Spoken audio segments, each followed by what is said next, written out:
In today's video, I'm going to teach you how to add a photo to your Odoo website. If you find this useful, consider subscribing and liking the video. All right, let's dive in.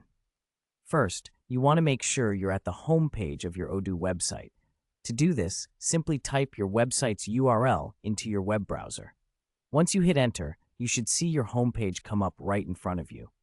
Next, we're going to make some changes to your website, specifically adding a photo. To get started, locate the website option, which should be at the top of your Odoo dashboard.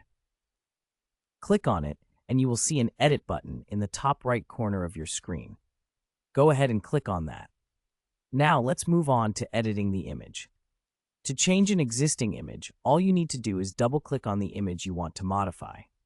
This action should open up a selection window where you can choose which image you would like to upload. Simply find the image on your computer that you want to use, select it, and then confirm your choice.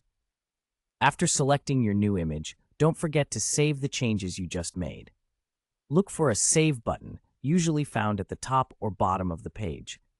Clicking this will ensure that all your hard work gets saved correctly. It's always a good practice to save regularly in case you want to make additional edits later. Once you've saved your changes, take a look at your website. The image should have updated to your newly selected choice. The same steps can be followed if you want to add a new image instead of just replacing an existing one. It's a straightforward process, making it easy for you to keep your website looking fresh and engaging. Now let's recap quickly to make sure everything is clear.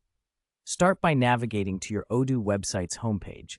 Then, click on the website option and hit Edit. After that, double-click on the image you want to change, select your new image, and make sure to save your changes. And that's it. You've successfully added a photo to your Odoo website.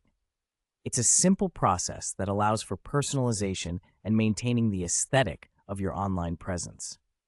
If you have any questions as you work through these steps, feel free to drop them in the comments below. I'd love to help you out, and I'm sure others might have the same questions too. Thank you for watching, and be sure to subscribe for more helpful tutorials just like this one. Happy editing!